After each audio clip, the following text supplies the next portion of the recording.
This is it. We're finishing The Outsiders today, chapter 12. The hearing wasn't anything like what I thought it would be. Besides Derry and Soda and me, nobody was there except Randy and his parents, and Cherry Valance and her parents, and a couple of the other guys that had jumped Johnny and me that night.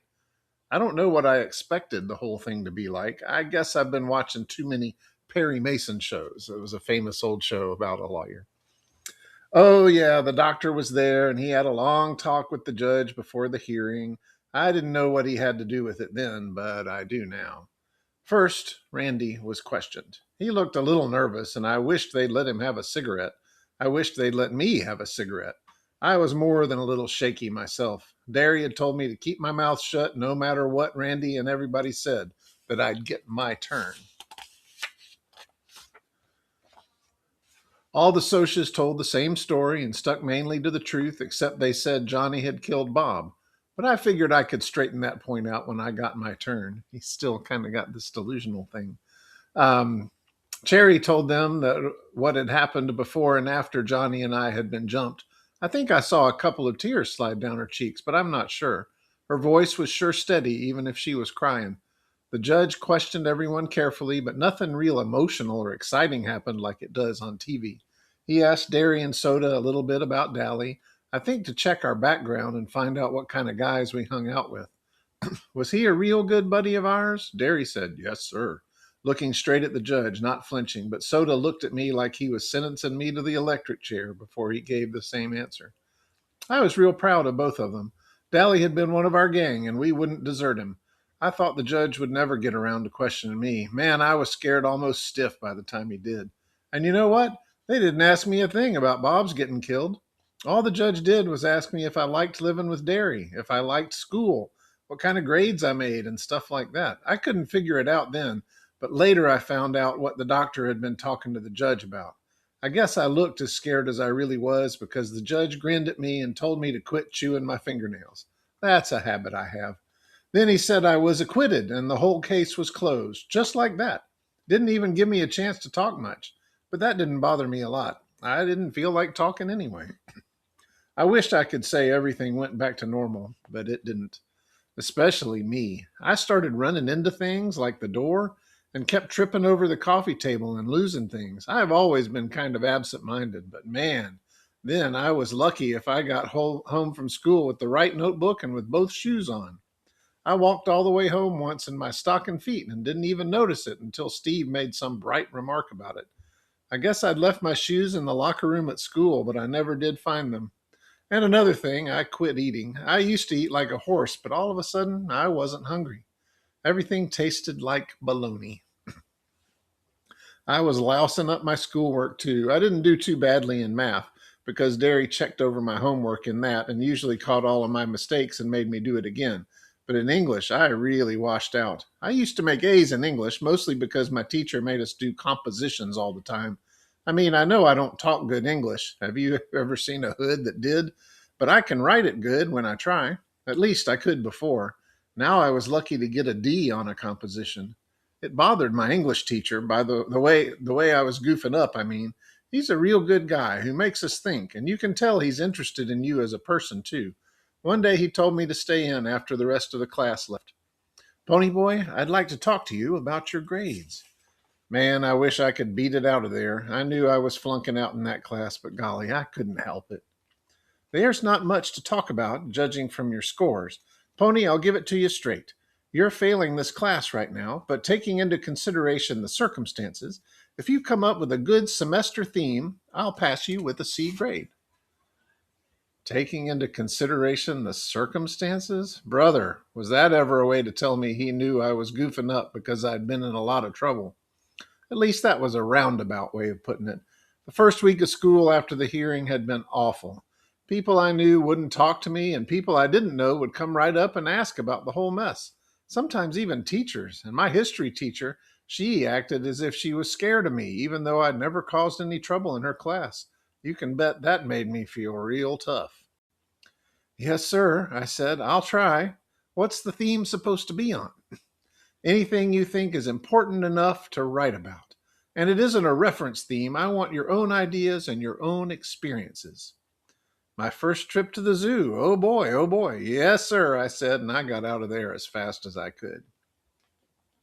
At lunch hour, I met Two Bit and Steve out in the back parking lot, and we drove over to a little neighborhood grocery store to buy cigarettes and Cokes and candy bars.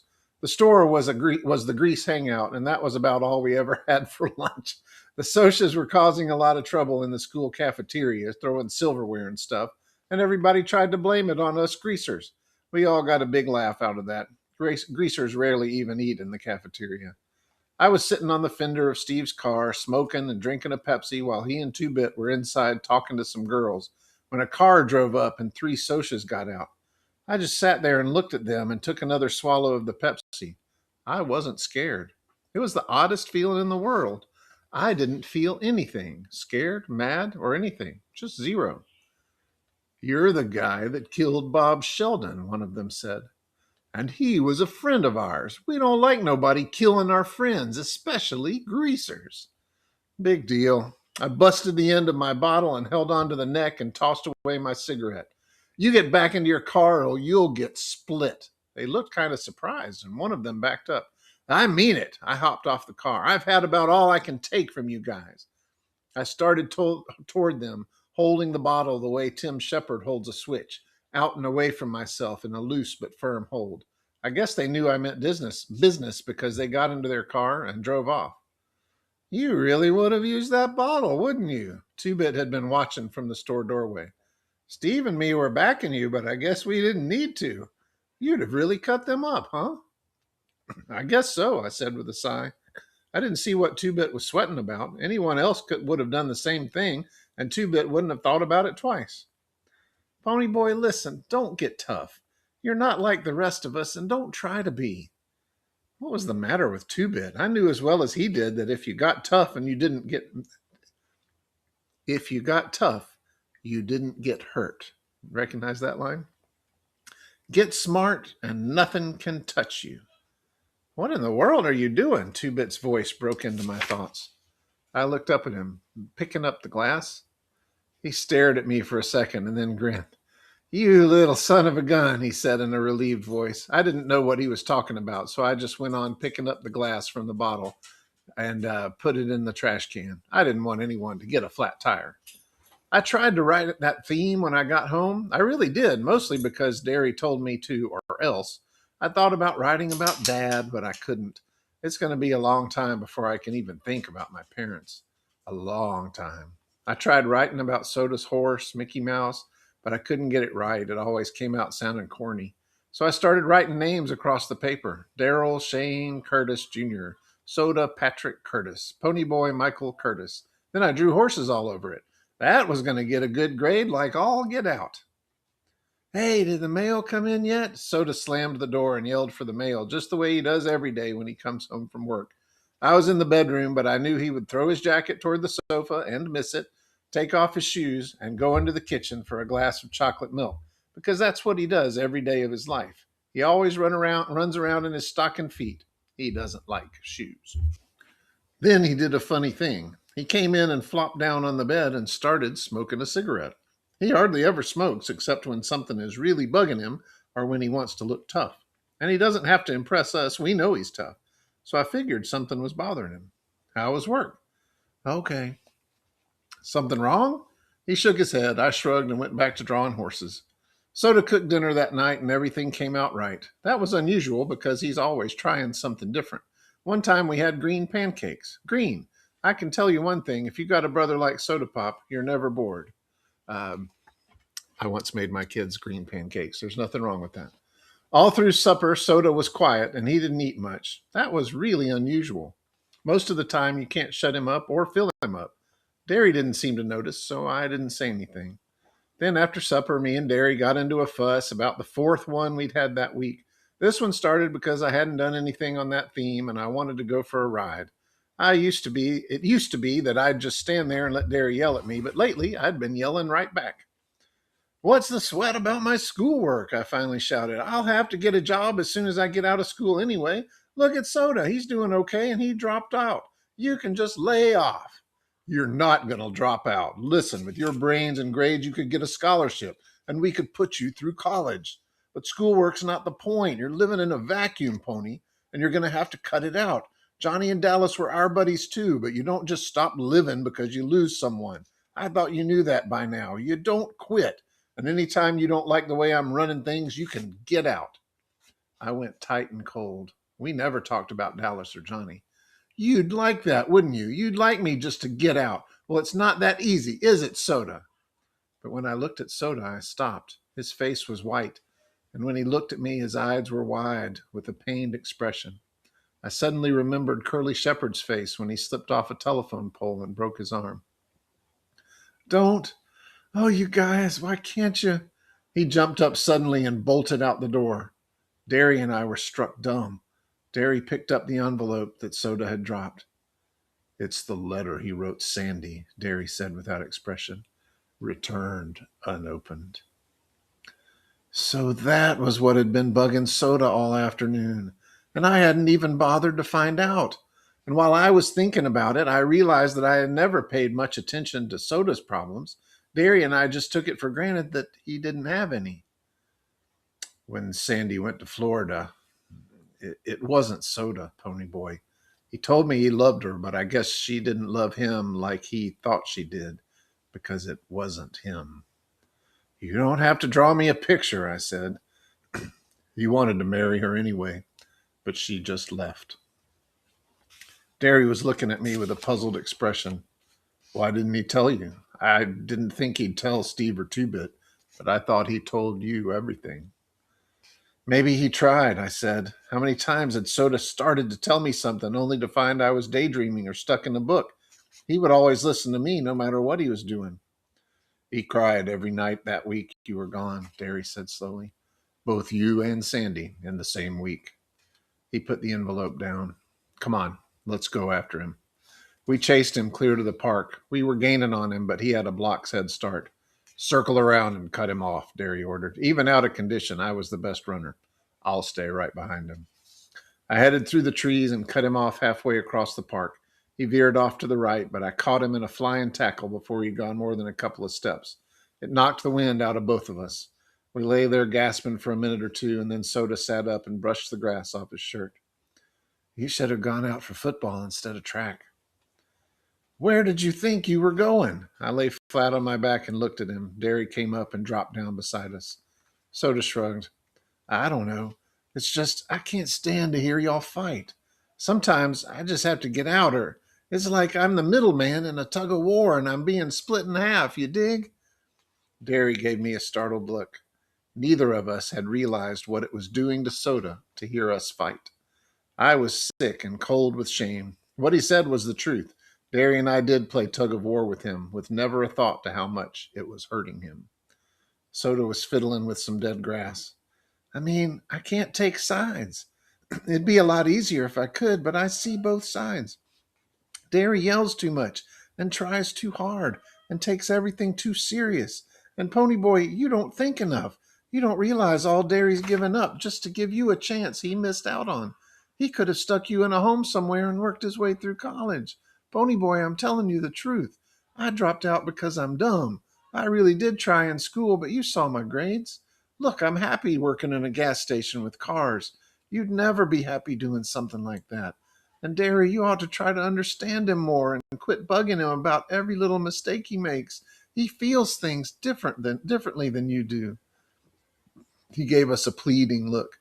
Golly, you two, it's bad enough having to listen to it, but when you start trying to get me to take sides. Tears welled up in his eyes. We're all we've got left. We ought to be able to stick together against everything. If we don't have each other, we don't have anything. If you don't have anything, you end up like Dallas. And I don't mean dead either. I mean like he was before. And that's worse than dead. Please. He wiped his eyes on his arm. Don't fight anymore. Derry looked real worried. I suddenly realized that Derry was only 20, that he wasn't so much older that he couldn't feel scared or hurt and as lost as the rest of us. I saw that I had expected Derry to do all the understanding without even trying to understand him, and he had given up a lot for Soda and me. Sure, little buddy, Derry said softly. We're not going to fight anymore. Hey, Pony Boy, Soda gave me a tearful grin.